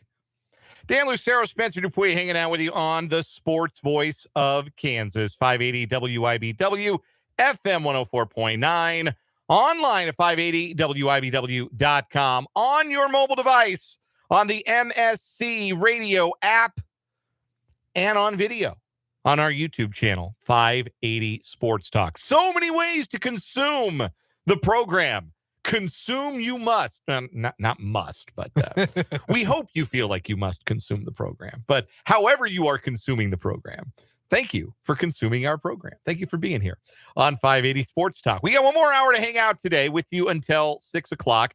Royals already played today. In case you missed it, they were winners in D.C., avoiding the ignominy of being swept by the Nationals. A 6-2 win today. I will say this, Spencer. I have a bone to pick about the Nationals uniforms today. They're wearing the home whites with Nationals in script, and it felt like they needed the jersey number on the front. Oh, like it's not a straight. I'm very mad about all that. It's not a straight across script. It's sort of like a elevated diagonal script, like kind of like Royals on the Royal jerseys. And I think it's small enough. There's room to put a number. When they went to the Nike or whatever, yes, they done screwed up all the numbers on the front, and I hate it. Like I have a not here, back home, I have a Strasburg jersey, and it's the patriotic one. It's the you know what I'm talking about, the navy blue with the flag and the W. Yeah. And it has a little 37 here in the front, right. You can't see it if you're watching on the we can't see you on the video today. No. Yes. But I was like, they used to do that for all their jerseys, and then when it got to Nike, they decided to take it off. Yeah, those jerseys just looked a little empty on the front. Looked like they needed a number on the front. They could have put a number 4 on Zach Littell's jersey for a number of solo home runs he gave up to the Royals. Carter Jensen started the day right with a solo dinger. John Rave, Lane Thomas, and Michael Massey also left the yard. Thomas and Massey going back to back in doing so. And that was sufficient. Royals would tack on a couple of extra runs in the 6th. Lewin Avila strong, 5 2/3. His best start of the season, allowed just 1 run. Only walked 1 batter, which was a big step in the right direction for him.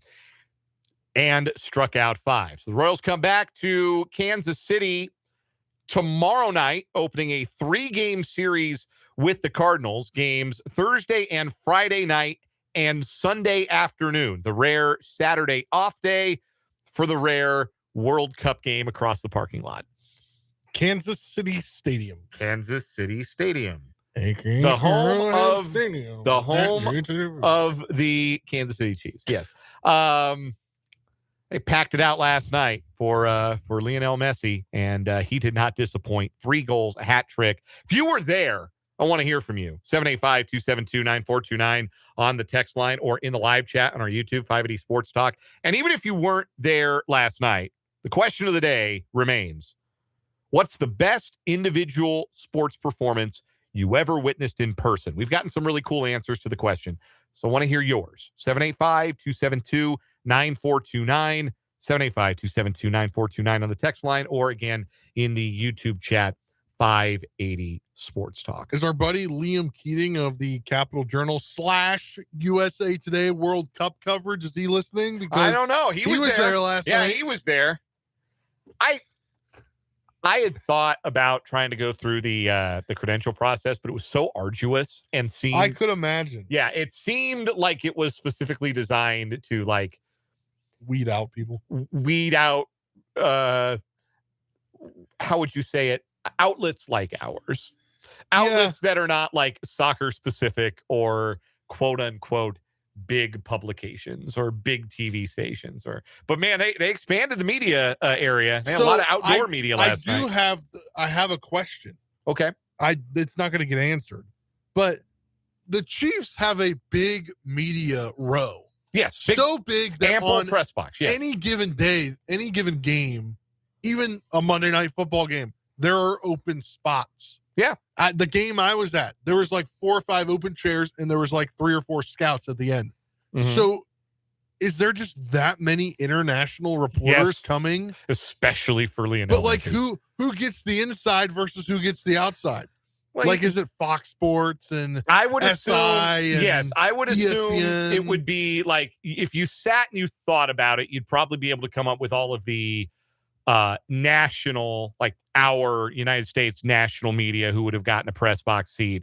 And then, yes, the international media presence, I'm sure, is overwhelming. Like, I remember what it was like. Bummer of a day. Speaking of people who you buy the ticket to go see, we're kind of fortunate in media. We can just apply for the credential to go see it, right? Like, we can try and get in the building for the free for work. Like, I went and worked to the Lawrence Regional and Super Regional to go see KU baseball. Yeah, we're fortunate to be able to see a lot of things without paying the freight. But it was young Shohei. Okay, this was rookie year Shohei Ohtani, 2018. They were in Kansas City in April, and Ohtani was scheduled to start on Sunday afternoon. He was going to pitch. And I got credentialed, and I got Brendan credentialed. The two of us went to Kauffman Stadium. And the media, it was overwhelming how much Japanese media was there for just a regular season game. And I know it was his rookie year. I don't think the novelty is worn off with Shohei Ohtani. It certainly hasn't worn off for me watching him play. But I don't think the novelty's worn off for the Japanese media, the appetite for news about Ohtani, to cover Ohtani and what have you. But it was incredible, the media presence for one regular season game for one Japanese player. Imagine it's the World Cup. And it's an entire nation. And Argentina, not small. I don't know if you know this. Not small. And the appetite for Lionel Messi content. And the appetite for Lionel Messi content on every other nation on earth. Like, if there was a need for overflow press, it was definitely last night. Yeah, just lucky that the game was late, right? Because could you imagine? I don't know when Saturday's game is. I don't either. If it's an afternoon game or an evening game, but man, could you imagine that heat trying to, like, on your computer? That's why they've got the drinks breaks, the pausa de hidratación, as they're known on the Telemundo broadcast, which I watch exclusively because, again, I don't have to listen to Alexi Lawless talk. Although I might have my mind changed because I'm seeing these clips of the Fox studio, and it looks like Thierry Henry and Zlatan Ibrahimovic are going to strangle Alexi Lawless. There was some words dropped on there over the weekend. I don't know if you... I think I know what you're talking about. I'm going to err on the side of caution here. That was crazy that went on Fox television. Yes. One way to put it. It's a 7 o'clock kick. Okay, that's on good. Saturday at Kansas City Stadium between Ecuador and Curacao. Curacao is about the size of Kansas City, Kansas. Not a joke. Like, population is the same. Now, there's like the diaspora. They're part of the Kingdom of the Netherlands. But I have a feeling there won't be as much overflow press. Maybe I should apply for. Maybe I'll apply for a credential tomorrow. See what happens. See if FIFA probably got to do like weeks of vetting. But maybe I should just throw my hat in and say I'll go cover Ecuador, Curacao. It's the World Cup, man. Yeah. Anyway, we'll have a World Cup roundup coming up here in just a little bit as we continue with our 580 Sports Talk headlines. We've got headlines. We've got a countdown to Chiefs kickoff. We got a round of one gotta go mascot edition. Why is it the mascot edition? National Mascot Day. Yeah. So I've got ample one gotta go for us today. Looking forward to that. Again, your text 785-272-9429 and on the live chat on YouTube 580 Sports Talk. But let's get into those headlines, shall we? We begin with this. This is a neat deal coming up for All-Star Weekend in Major League Baseball. The MLBX All-Star 3-on-3. It is a modified home run derby where players earn points for home runs and defensive plays. It's a high-energy co-ed competition where players need to bash homers at the plate and rob them in the field. Each player gets a 2-minute at-bat with the opposing team set up in the outfield. You get a point for a home run.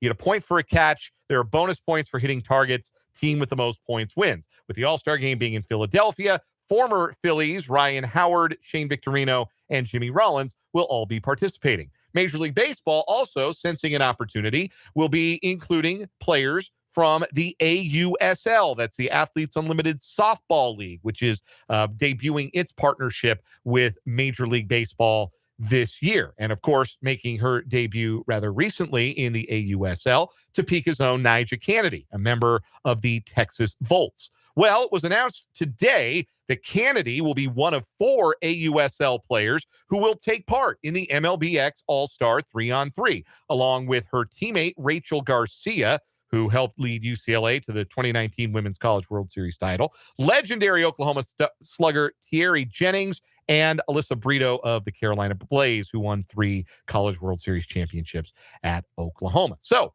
we'll get to see Nyjah Kennedy swing the bat, try and rob some dingers. Yeah. Not what we're accustomed to seeing Nyjah do, but like she can hit. They let her hit at Texas Tech here and there, and she can swing the bat. I feel like she used to hit more when she was at Stanford. I think so too. I think you're right. I think she did bat more in her first couple of years in her college. I'm not looking at the stats, but I think anecdotally that feels right. But anyway, very cool opportunity for Nyjah to perform on the All-Star Week stage in Major League Baseball. That's our first headline today. Spencer, what you got?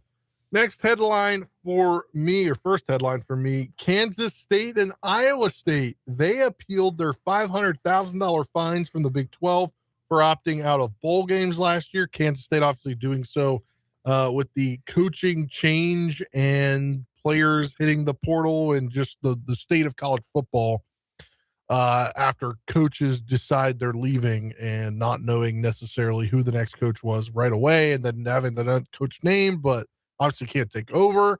The Big 12 has reduced both their fines by half. Each school is now going to pay $250,000 as a fine for missing or for opting out of their bowl games this past season. I don't know what that appeal process is like, who adjudicates that appeal process, if that's Brett Yormark, if that's an independent moderator or a mediator there. I'd be interested to know. Conference members winning a judgment against the Big 12 as opposed to the Big 12 winning a judgment essentially against one of its members. Just interesting contrast to some of the other news of the week. But I do think that's fairly reasonable. I think that it's one thing to say, man, we're not feeling this. We don't want to play in a bowl. It's quite another to say, our coaching going to be around. A bunch of our players aren't going to be around. We're going to be a radically different football team next time we take the field. We're going to go ahead and call it good on the season, which is what Iowa State and Kansas State did. It's still in the interest of the conference that they play in those bowl games, that they accept those bids. So I understand there being some form of monetary punishment for that, but $500,000 felt a little stiff. So yeah. I'm not surprised that we backed off, or that the Big 12 backed off there. Next headline for me, this was announced actually on Fox's broadcast of the World Cup early today. Fox's Big Noon Kickoff will go across the pond to London for the Union Jack Classic, which of course involves the Kansas Jayhawks. Fox will host Big Noon Kickoff on September 19th, 9 a.m. Central Time, 2 hours prior to the 11 a.m. Central Time kickoff between Kansas and Arizona State, the first college football game to be played at historic Wembley Stadium in London.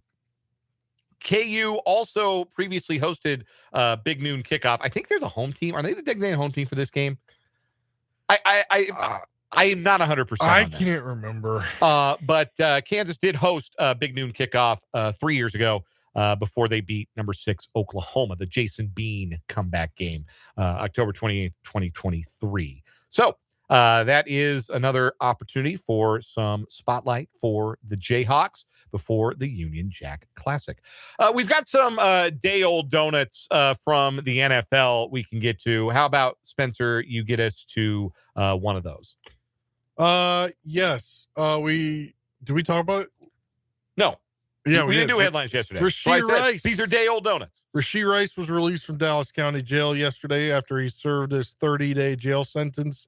And let's just say his knee looked good according to video, because he didn't have his attorney with him, and he just bolted out once he got his release paper or whatever. He bolted, and he was receiving rehab from they were transporting him to a hospital, and he was receiving rehab over the last 30 days. So he looked good. According to reports, and I'm sure reports being fed to NFL insiders from interested parties, let's just say, Rice's rehab went well while he was in jail, as well as, I guess, one could assume that it could possibly go while you're in jail for 30 days. But yes, Rashee Rice is a free man and now can focus on getting that knee even more right.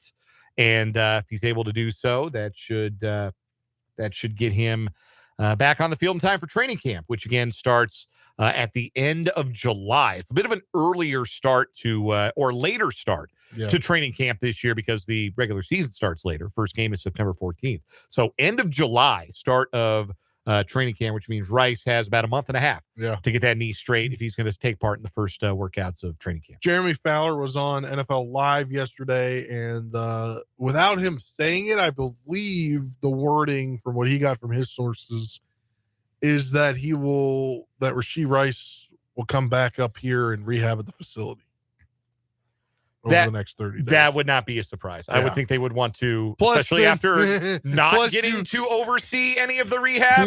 I would think they would want to keep a closer eye on the rehab moving forward. Getting him out of Texas.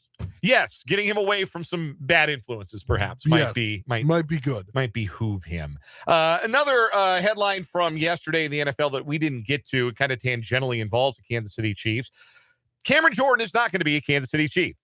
We thought that was a real possibility throughout this offseason, but in the end, the veteran defensive end has decided to stay with the team where he has played each of his first 15 NFL seasons, signing a one-year deal with the New Orleans Saints during minicamp on Tuesday.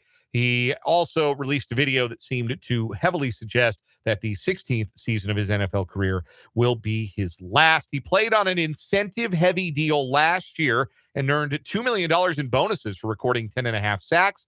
Sources telling ESPN that this year's contract for Jordan will also be incentive-based. So the 36-year-old Jordan remains in New Orleans. Kansas City still has a need at the edge spot that they have yet to fill. So he's off the board. AJ Epenesa's off the board. Do they call Emmanuel Ogbah? He's a former Chief. It would fit. What about Von? I don't know that you want to bring Von Miller in after. Like, Von Miller is one of those.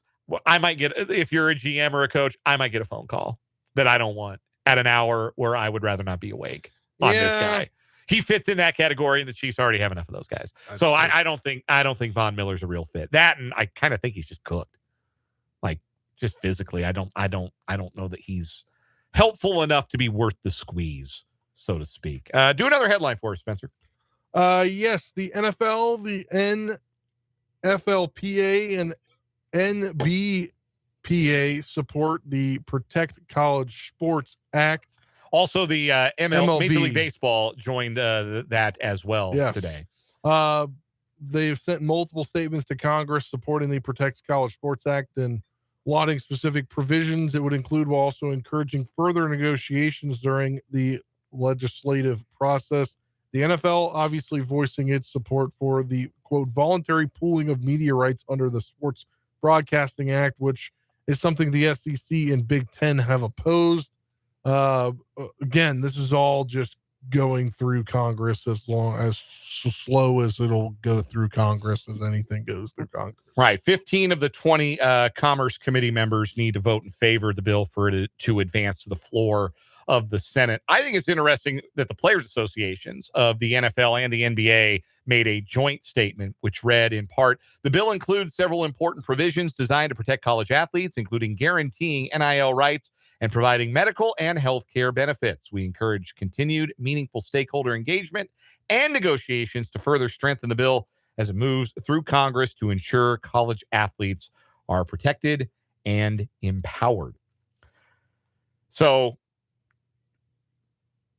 the sports leagues that have the most skin in the game when it comes to using college sports as some kind of a minor league, NHL, not so much. Like the NHL's Yeah. got the Canadian junior system. Like there's NCAA hockey, of course, but as a feeder system, it's just part of it instead of being the whole thing, which it essentially is for the NBA and certainly for the NFL. So those leagues putting their weight behind the Protect College Sports Act. Continuing with our headlines, how about I always lump all of these in here at the end. Quick College World Series note. North Carolina is into the championship series. They defeated West Virginia 12-7 earlier today. They have advanced unbeaten through the bracket, and they will play in this weekend's best-of-3 championship series. Oklahoma's in the driver's seat on the other side of the bracket. They play Georgia tonight. If the Sooners win, they're on to the championship series. If Georgia wins, there'll be a winner-go-home game that takes place tomorrow. Also starting tomorrow, it's the U.S. Open. The third of golf's major championships begins tomorrow at the historically difficult Shinnecock Hills in New York. How frustrating can Shinnecock be? Do you remember the 2018 U.S. Open, last time this tournament was there? Phil Mickelson, who he's been in the news. He's been in the news. He's kind of continued to disgrace himself. But allegedly. They kicked him out of his golf club in the middle of the round. They told him go home, and they took his picture off the wall. So I don't know that there's a lot of allegedly about what he's alleged to have done. Anyhow, that's in the news. Go Google Phil Mickelson if you want all that sordid detail. Anyway, back when Phil Mickelson still had a respectable name, 2018 U.S. Open, Shinnecock Hills. Phil got so mad at the green conditions that he hit a putt, and it was so bad that he walked over to where the ball was rolling and hit it while it was still rolling. Wow. Which you're not allowed to do. No. I don't know if you know this about golf. You're not allowed to do that. Yeah. That's something you do like if you're a 30 handicap and you're like drunk and petulant. And, well, Phil was the last of those things. And that's how much of a test Shinnecock Hills and their greens can be. So going to be a high winning score, I guess, relative to par. That we see in all likelihood this weekend. How about the professional sports franchise at Topeka, Kansas, Gary Woodland? He tees off tomorrow at 12:36. He'll tee off on 10, famously U.S. Open big tournament, so you have shotgun starts the first 2 days.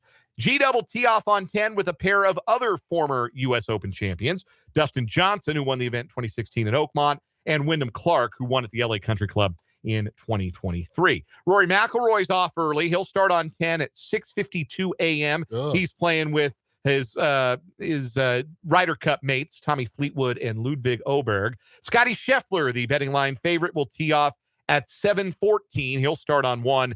He'll start with Mason Howell, the U.S. amateur champion from last year, and last year's U.S. Open champ. Do you remember who won the U.S. Open last year? Made that really long putt. Oh, I can't remember. Shares a last name with a Baseball Hall of Famer, although not the same spelling. J.J. Spawn. Oh, yes. I knew it was somebody. It was out of nowhere. Yeah, out of nowhere. One of those that was a real out of nowhere win. But yeah, that's who plays with Scotty tomorrow. So that is your look at the U.S. Open. And now we're going to wind down our 580 Sports Talk headlines with a look at what's going on in the footy. It's a World Cup roundup on the program. Open wide for some soccer! That's going to crack me up for the next month and a half. In the World Cup, it was a banner day in the World Cup yesterday because 3 of the best soccer players in the world all had great performances in their team's win. Obviously, we've talked about Lionel Messi and his brilliance at Kansas City Stadium last night, where he scored all 3 goals for Argentina in their 3-0 win over Algeria. Prior to that, Kylian Mbappe, who's one of the best players in the world, he scored a pair. They call it a brace overseas. They call it a brace when you score 2. I don't know why it's a hat trick when you score 3 and a brace when you score 2. I don't know where that terminology comes from. I just know that's the terminology. Yeah. So a brace for Kylian Mbappe as France defeated Senegal 3-1. Erling Haaland, the big Norwegian who looks like Thor, got the long hair and everything. He had a brace. He scored 2 of his team's 3 as Norway dispatched Iran Iran, excuse me, my apologies, 3-1. In the World Cup After Dark game in Vancouver, Austria defeated Jordan 3-1. It was the first ever World Cup match for the nation of Jordan. Today, Portugal held to a draw by the Congo, the Democratic Republic of the Congo, who scored their first ever World Cup goal in the process of holding Cristiano Ronaldo and Portugal to a draw. If you have watched the YouTube stream at any point, 580 Sports Talk on YouTube, I have done as much moving around in the last 2 hours and change as Cristiano Ronaldo does on the field during a game. Like, it's really a disgrace. They're like, somebody posted a meme of like, this is how Portugal's trying to get Ronaldo a goal. And it was a video from like a funeral in some foreign country where they had a casket set up in front of a soccer net. And and this guy's friends kicked the soccer ball off the casket into a goal. And they all mobbed the casket. Like, probably a very like touching thing at a young soccer enthusiast funeral. They said that Ronaldo's basically a corpse at this point is the line of comparison. So, and if you were ever on Team Ronaldo and the Ronaldo versus Messi debate, shame on you. You have terrible taste. Messi was always better. Anyway, there's a reason they call Ronaldo derisively Penaldo, because most of his goals come from penalties. Anyway, also, banger of a match just concluded. England with a 4-2 win over Croatia. Pair of second half goals for England to see them to the victory. It's coming home, innit? In it. It's coming home, lads. Terrible English accent. I apologize for subjecting you all to that. Later tonight, we got Ghana and Panama, and then the first ever World Cup game for the nation of Uzbekistan. They're the White Wolves. That's their nickname. That's sick. Uzbekistan plays Colombia in the late game tonight. That's your World Cup roundup. Those are your headlines. We'll take a timeout. We'll come back. We'll continue our countdown to Chiefs Kickoff. It's the third time the charm for this big-bodied wide receiver to make the roster this year. We'll talk about it next on 580 Sports Talk.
.535 on 580 Sports Talk. Dan and Spencer hanging out with you on this hump day. Hope you've enjoyed it. Hope you've enjoyed the program. It is 89 days until the Kansas City Chiefs kick off the 2026 NFL season with the last game of Week 1, Monday night at Arrowhead Stadium against the Denver Broncos. And we continue our countdown to Chiefs kickoff, 89 days out. Number 89 on the roster, wide receiver Jason Brownlee. Did you know that this was Jason Brownlee's third year on the Chiefs roster? Because I didn't. I had forgotten.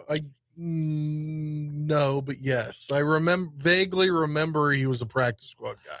I remember him quite vividly from the first offensive snap of last year's preseason. You remember how last year's preseason started? Maybe it wasn't the first snap. Maybe it was the second, but it was the first possession of the preseason. I think the Chiefs recovered a fumble on either the kickoff or Arizona's first snap, and Mahomes threw a touchdown pass. And I'm listening to the game. I don't remember where I'm coming home from, but I was listening to Mitch calling the game. And I hear, of course, the famous touchdown, Kansas City. I can't do it justice, and I apologize for even trying. And then the next name I hear is Jason Brownlee. And I said, who in the you-know-what is that? I had no idea who Jason Brownlee was. And here he was, the first target, the first catch, the first touchdown. He's out there with the ones. Maybe this is a name we ought to know. Was that because it was the Cardinals? It was a red zone target. It was a great throw. Jump ball, back shoulder, perfectly placed for a big-bodied wide receiver. And as much as we have called out for the Chiefs, please get Patrick Mahomes, a big guy to throw the ball to throw those back shoulders to. Jason Brownlee is the closest thing they've got in camp to somebody who is that with the closest thing to NFL experience. And that's why I don't think you can rule him out. I don't think he's like by any means a lock for the 53-man roster. Somebody's probably got to get hurt, but he's in line. I think he's got a more realistic shot to make the 53 than any other of the practice squad or the non-drafted Chiefs. Let's say that. Like if you look at the wide receiver room right now, Rice, Worthy, Thornton, Royals, Allen, the Cyrus Allen, the fifth rounder this year. If they keep 6, is it Nico Remigio, who they brought back on purpose, paid money to? Maybe he's a return specialist. Maybe they only keep 5. So it'd have to be an injury, I think, because I think Remigio is still probably ahead of Brownlee in the pecking order because of the special teams ability. But Brownlee might be wide receiver 7. So he's got a shot, and he'll be a guy I think worth monitoring in camp a little bit. Number 1, because he has the big frame. Number 2, because he's got, again, the closest thing to experience with this team. He's been around, I guess you'd say parts of 3 years, because he joined the Chiefs practice squad about midway through the 2024 season and was with them throughout 2025. But I won't be caught off guard this year if he scores preseason. I almost said spring training. My brain's still on baseball mode. But if he catches the preseason touchdown this year, I won't be as caught off guard this year, because I really did. I was coming back from Burger King. I might have just been picking up dinner. And I remember hearing Mitch Holthus go, Jason Brownlee. And I said, Jason Brownlee? ? What about Jimmy Holiday? Jimmy Holiday's been around. He was on the practice squad last year. Yeah. Yeah, he was around last year, but he didn't catch touchdown pass for Patrick Mahomes. So Andrew Armstrong had a really good mini camp. That's another name, probably. Like if you're looking deep on the depth chart at wide receiver, Jeff Caldwell, obviously. Caldwell's the tools goof, right? Like he's the guy who crazy athlete. So why weren't you a better college player? Why were you at Lindenwood? If you're that big and can do all of that stuff, why were you at Lindenwood and then put up middling numbers at Cincinnati? Probably your next UFL star. Jeff Caldwell as a Louisville King would be generational. Yeah. They'd write folk songs about him. I think that's a guy the Chiefs would love to keep on the practice squad. Oh, yeah. Like, he's one of those guys, like, we hope you have a good camp, but not too good. Like the tools are so tempting. Play you in a lot of games. We might not let the ball get thrown your way a lot. Right. You don't want him to have like upside. You don't want him to have like a 5-catch half where he scores a touchdown catch and passes from Garrett Nussmeier. And you're like, we can't keep this guy on the roster, but we can't cut him either. Yeah. And then lose him to like right. I don't know, the Cardinals or somebody. You definitely, Caldwell definitely a guy you'd like to keep on the practice squad. And Jason Brownlee, probably that kind of guy too. But hey, he catches another couple touchdowns in the preseason, he might make somebody's roster. I just think there'd probably have to be an injury for that roster to be Kansas City's. We'll take a timeout. When we come back, it's a mascot edition of One Gotta Go. Happy National Mascot Day, everyone. That's coming up next to 580 Sports Talk.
I've been excited about One Gotta Go all day, Spencer.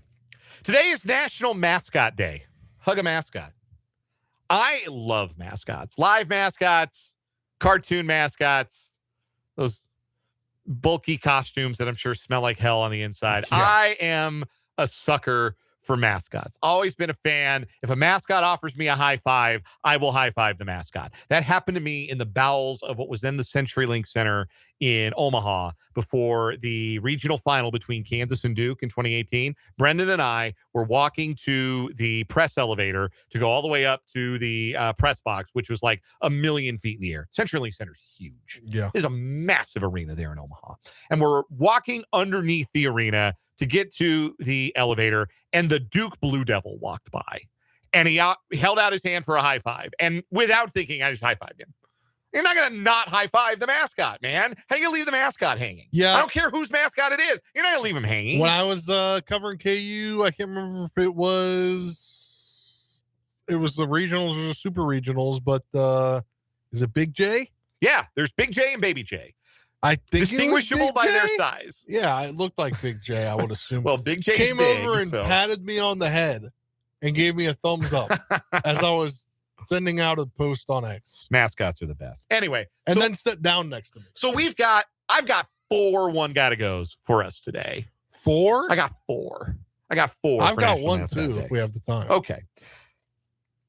So first, Kansas Division I mascots. And so that we don't hurt any feelings, this is inverse One Gotta Go. You got to pick your favorite. Big J, Baby J, Willie, Wooshock. Shout out to Wichita State. Well, Pick your favorite. I've never seen Wooshock, so this isn't. I've at least seen K-State's. I'm going to say Big J because he gave me your close personal friend, Big J. Yes, came over, sat next to me, gave me a pat on the head and a thumbs up for posting about KU baseball and a home run or something. Okay. Yeah. I am conflicted here because, again, I love all mascots equally. This is very hard for me. All of these are going to be extremely difficult for me. I love all mascots equally. I just love some more than I guess I don't love them equally, but I love them all. I just love some more than others. Wooshock, though, kind of scary. And Willie is, let's be honest, Willie the Wildcat, kind of low effort. Like if Willie wore a suit, if Willie wore a Wildcat in a suit, he'd be number one for me. Yeah. But I go with Big J. I go with Big J over Baby J. Just, advantage seniority there. All right. Hall of Fame. Well, these aren't all Hall of Fame mascots, but these are notorious pro sports mascot. This is one gotta go. So you gotta kick one out of the group here. The Phoenix Gorilla, the Philly Fanatic, Gritty, the mascot of the Philadelphia Flyers, and Mr. Met. One's got to go. Well, I hate the sports fans of Philadelphia, but I can't pick two, so it's going to be Mr. Met. Okay. I can't pick both, so So you get rid of them all but the gorilla. Yeah. Okay. No, I respect that. Of those four, I've always found the Fanatics act to be just on the edge of obnoxious. So it would be him for me. I feel like the Philly ones, they just on social media, they try to slam it down your throat. They do, but Gritty is also very funny. Yeah. Remember when he did the Time Person of the Year cover and the letters in Time morphed to read "It Me"? Person of the Year. I thought it was great. Gritty might be too online for the taste of some, but I think Gritty's terrific. So yeah, it'd be the Philly Fanatic for me. Like, he didn't need to do Tommy Lasorda like that. Leave Tommy alone, man. Tommy Lasorda kind of a mascot in his own right. Anyway, we've got live animal college mascots, non-dog edition. That's an important distinction because I've got one more to come. Live college sports mascot. The Air Force Falcon, the USC Trojan Horse, Ralphie at CU, Bevo at Texas. One's got to go. Bevo. Why Bevo? Just not a fan. Doesn't do much. Yeah. Like, all those other three are performing mascots. Yeah. That being said, Bevo's so big. I'm a little scared of Bevo. I'm gonna have to say the Trojan Horse, because the horse is cool, but he's not the star of the show. Like the horse, the rider is the star of the show. He gets off the horse and he just stabs the 50-yard line with the sword. Right? Like, that's the show, not so much the horse. The Air Force Falcon, awesome. That's so cool. The pregame flyover with the Falcon. Ralphie. They finally got a Ralphie who likes to run. The Ralphie they had before last year didn't like running, which is kind of a problem when your whole thing is you're going to fire up the crowd by running. And I got to remember, like, when I was a kid, Ralphie would just tear along the turf at Folsom Field. But when I went to a CU game 2 years ago, 2024, with my buddies, they had the Ralphie that didn't like to run. she get about 20 yards and be like, yeah, I'm done with this. So they retired her where she can do less running, and they've got a more enthusiastic Ralphie these days. Last one, dog edition.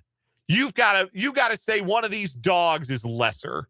We're putting us on the spot here. Oh, come on. We've got Dubs, the Husky at the University of Washington, Smokey at Tennessee, Ugga, the Bulldog at Georgia, and Reveille, the Border Collie at Texas A&M. I have 3 of these dogs on T-shirts. For the record. I don't know. I don't have an opinion on this. I like all dogs. You're not going to get rid of a dog. You coward. I love dogs. I know. I say Ugga, but only because the other dogs at least look like they let you pet them. Yeah. And Ugga doesn't look like he's there for that kind of. Also, I do. I have home field apparel T-shirts with Dubs and with Smokey and with Reveille. Reveille goes to classes at Texas A&M. Like, she'll show up at a class, and if she barks or gets up and leaves, class ends. I'm not kidding. I'm honest to God. That is an honest to God true story. If Reveille's bored and doesn't want to be in that class anymore, then nobody else has to be either. That's nice. Yeah, that is a 100% true story. All right, that's our mascot portion of One Gotta Go. You've got one for us today? Yes. My lovely girlfriend Olivia is making cookies tomorrow for Brendan. Okay. That's nice of her. Yes, for his last day and our last show all together tomorrow. One Gotta Go cookies. Snickerdoodle cookies, sugar cookies, oatmeal raisin cookies, peanut butter cookies, or chocolate chip cookies. Oatmeal raisin. It's not even a hard one for me. Yes, I'm right there with you. Not even a hard one for me. Like, sugar cookies, not much to them, but like a good sugar cookie is so satisfying. Yeah. Love a snickerdoodle. Love a chocolate chip. No question about that. Yeah, oatmeal raisin, man. Like, it's not like the consistency so much. Like, I've had oatmeal raisin cookies that are like, yeah, this is all right. But at the end of the day, oatmeal raisin just makes me wish I was eating a chocolate chip cookie. Many times, I do think I'm eating a chocolate chip cookie, and I bite in, and that's not chocolate. And then That's you a get withered up disappointed. grape. That's a grape you left in the sun, and you put in my cookie instead of delicious chocolate. And then You it's so fooled me. disappointing. You pulled the wool over my eyes. You made me to be a fool. And I don't appreciate that about oatmeal raisin cookies. So yeah, they're the easy, toss them for me. Yeah. Get rid of the oatmeal raisin. I'll eat just about any other cookie. And let's be real, like, if you tell me it's an oatmeal raisin cookie, that's a little bit more acceptable. But if you just lay out a cookie tray and you don't make it damn clear that that's not chocolate, that that's a nasty old grape you left in the sun, then you and me got a problem. Yes. We're going to take a timeout, come back with a final word on 580 Sports Talk.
Time to wrap up this edition of 580 Sports Talk. And as tradition, we do it with a final word. Spencer Dupuis, what's your final word for today? Yeah, final word for me.